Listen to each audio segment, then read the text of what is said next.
इस वीडियो में किसी के साथ मजाक या बुरा व्यवहार नहीं दिखाया गया है। हमारा उद्देश्य किसी की भावनाओं को ठेस पहुंचाना नहीं है। ये वीडियो केवल मनोरंजन के लिए है। कृपया इसे मनोरंजन के रूप में देखिए। बस बहुत हो गया। अब ये घर हमारा है। हम कब तक इन सब का बोझ उठाते रहेंगे? बेटा, ये घर मैंने तुम्हारे लिए बनाया था, आज तुम ही हमें निकाल रहे हो। चले जाओ यहाँ से। भैया, हम कहाँ जाएंगे? जहाँ जाना जाओ, यहाँ अब तुम्हारी कोई जगह नहीं।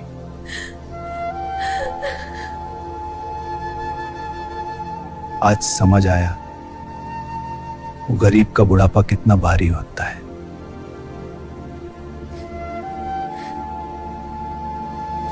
बहुत सुन लिया, अब बाहर निकलो। आप हमें मत निकालो। सब खत्म कर दिया तुमने। जिस घर को अपने हाथों से बनाया, आज उसी से बेघर हो गया। अब्बू चलिए, अब हमारा कोई नहीं रहा। रिश्ते खून से नहीं, इंसानियत से चलते हैं, और आज ये घर इंसानियत हारेगा। आप वीडियो पूरा देखिए। करीम अंसारी अपने पुराने टूटे फूटे घर के बाहर चारपाई पर बैठे आसमान की तरफ देख रहे थे और उनकी आंखों में वो थकान साफ दिखाई दे रही थी जो सालों की मेहनत और हालात से लड़ते लड़ते आ जाती है। उनके पास ही उनकी दोनों बेटियां आलिया और रुखसार चुपचाप बैठी थी और दोनों के चेहरे पर मासूमियत के साथ साथ एक अजीब सा डर भी था। अब्बू, आज खाना कब मिलेगा मुझे?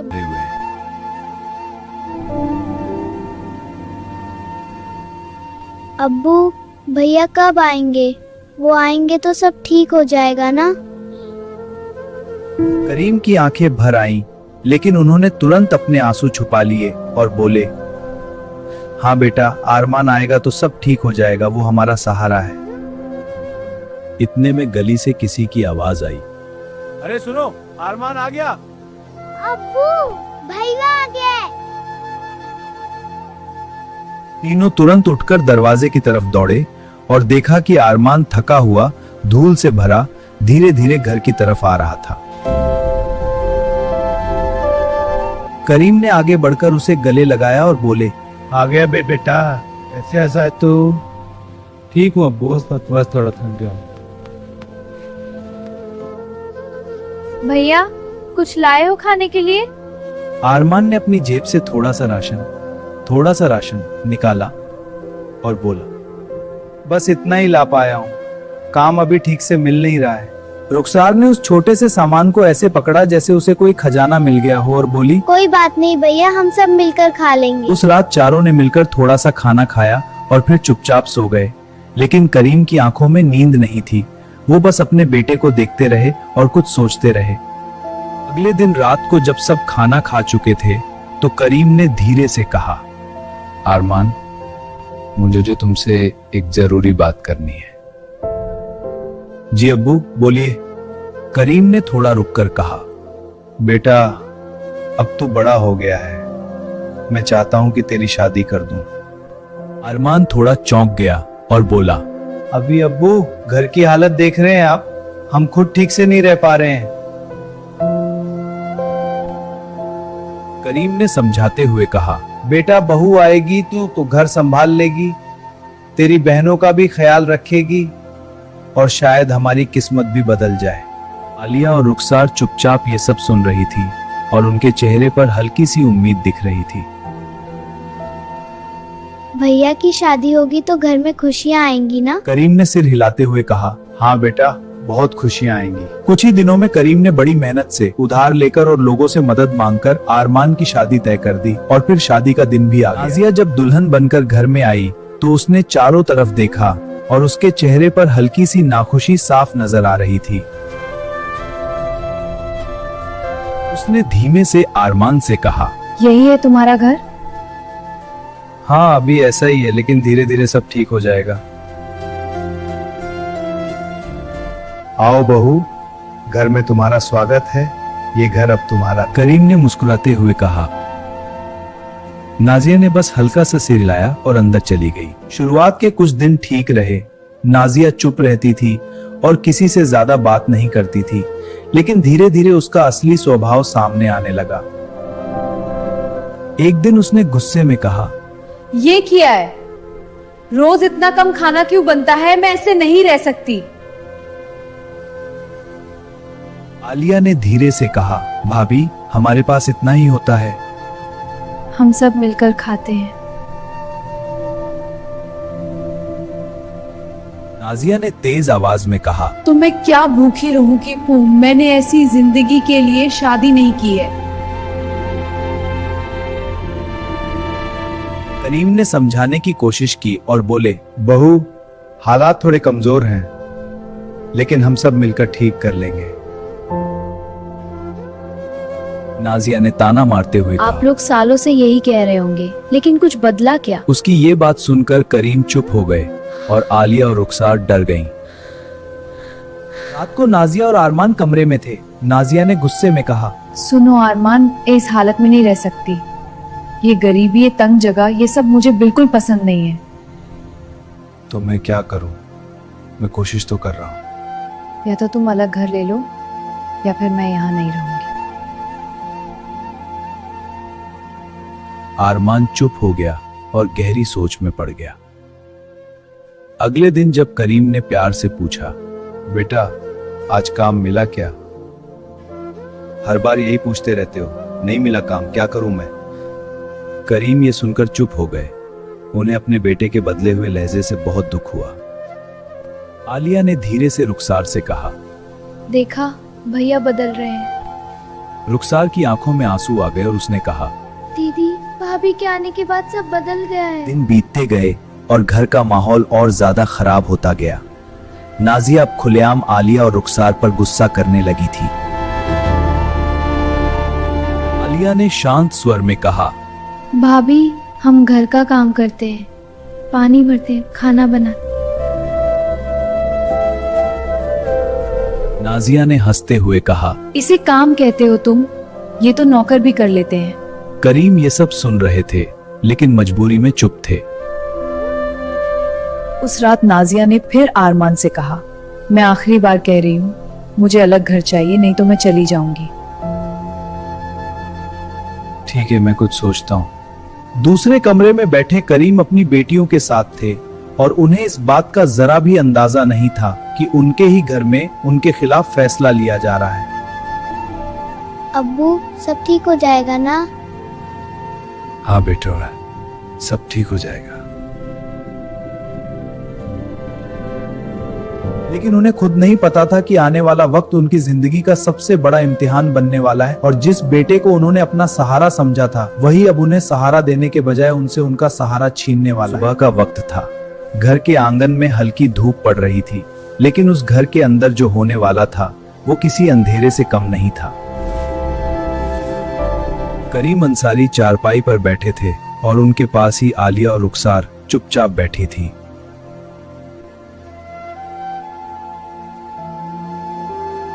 अब्बू पा भरने जाना है, भाभी ने कहा है जल्दी काम खत्म करो।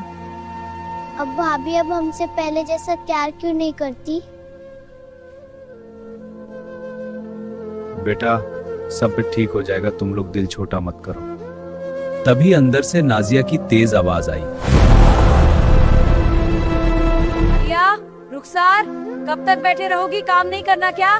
दोनों बहनें तुरंत उठ गईं।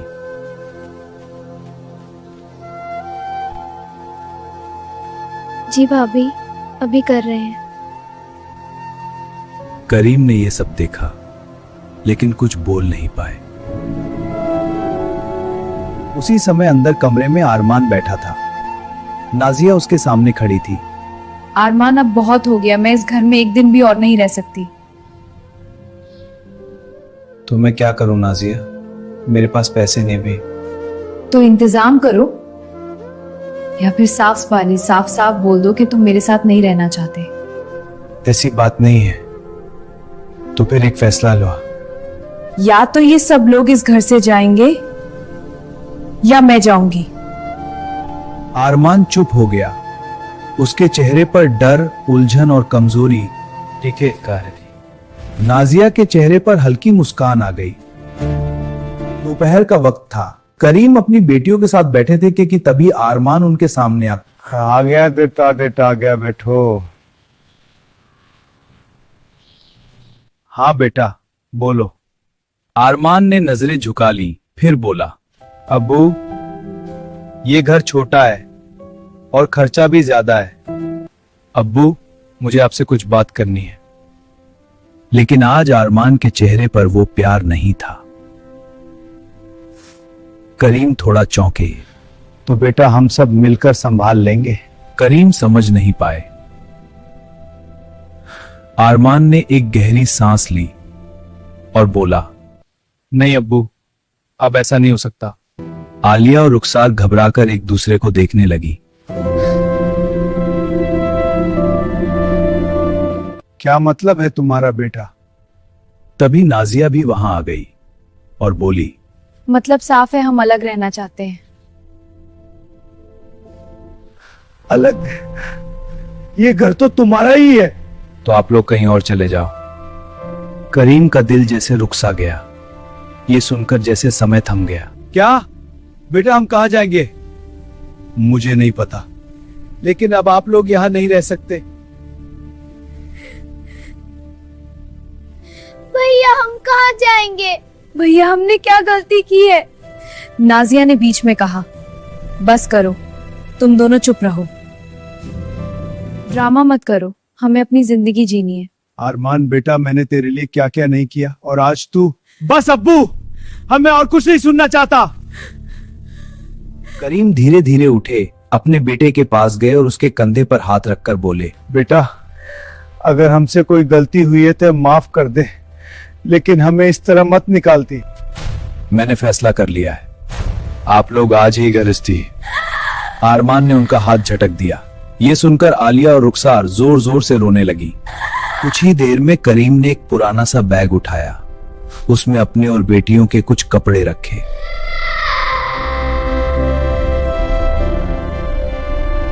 अब्बू, हम सच में आ रहे हैं? करीम ने अपने आंसू रोकते हुए कहा, हाँ बेटा, अब यही हमारी किस्मत है। आलिया ने दरवाजे की तरफ देखा, जहां उसका भाई खड़ा था, लेकिन उसके चेहरे पर कोई पछतावा नहीं था।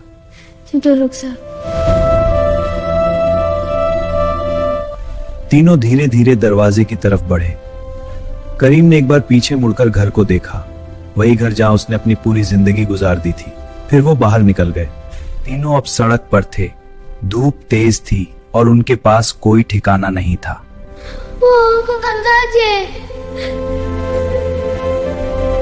करीम ने आसमान की तरफ देखा और कहा, जा अल्लाह ले जाएगा।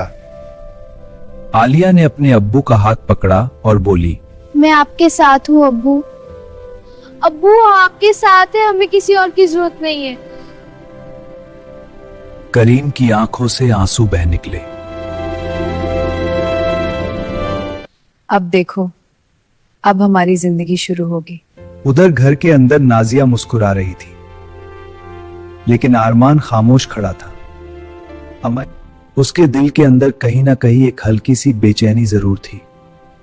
उसे नहीं पता था कि जिस दिन उसने अपने बाप और बहनों को घर से निकाला है, उसी दिन उसने अपनी जिंदगी की सबसे बड़ी गलती कर दी है। और अब जो होने वाला था वो उसके होश उड़ा देने वाला था। सड़क पर चलते चलते शाम हो चुकी थी और सूरज ढल रहा था, लेकिन करीम अंसारी की जिंदगी में जो अंधेरा आया था वो अब खत्म होने का नाम ही नहीं ले रहा था।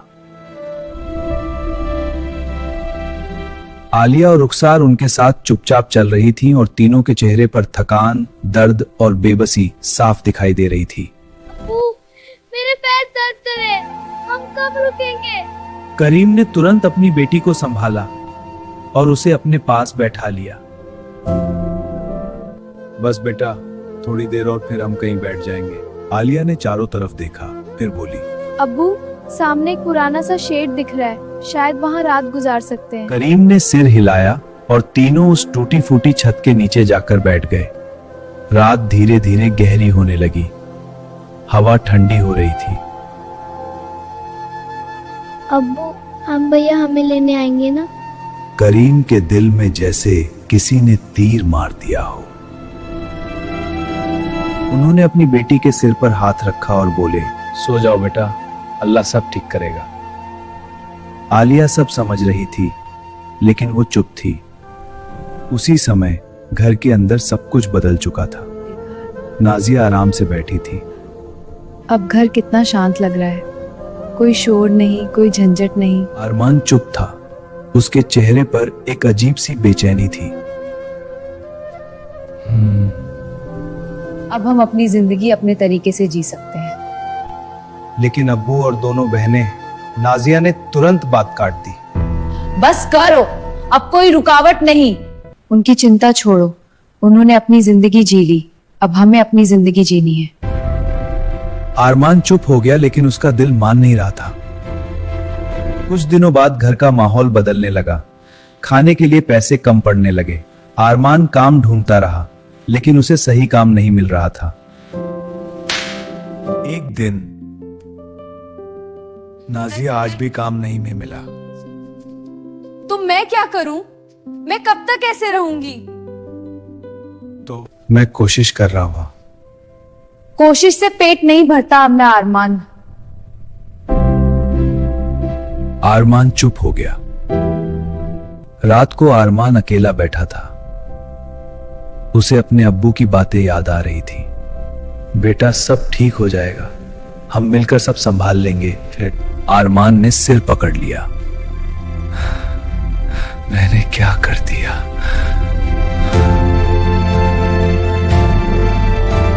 उधर करीम अपनी बेटियों के साथ एक मस्जिद के बाहर बैठा था।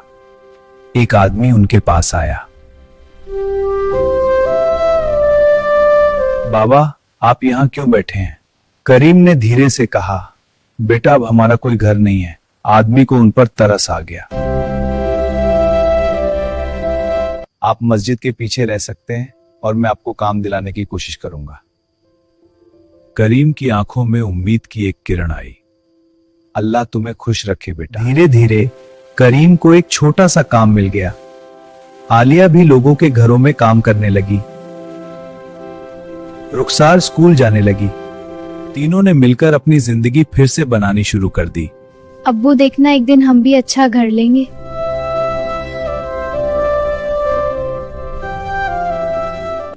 हाँ बेटा, मेहनत करने वालों को अल्लाह कभी खाली नहीं छोड़ता।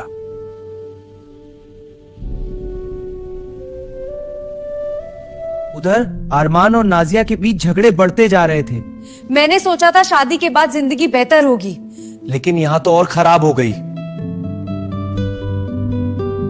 तो तुम ही बताओ, क्या करूं मैं? मुझे ये जिंदगी नहीं चाहिए। मैं जा रही हूँ। जब तुम्हारी जिंदगी ठीक हो जाए तब मुझे बुलाना। नाजिया अपना सामान उठाकर चली गई। दरवाजा बंद हो गया। अरमान अकेला रह गया।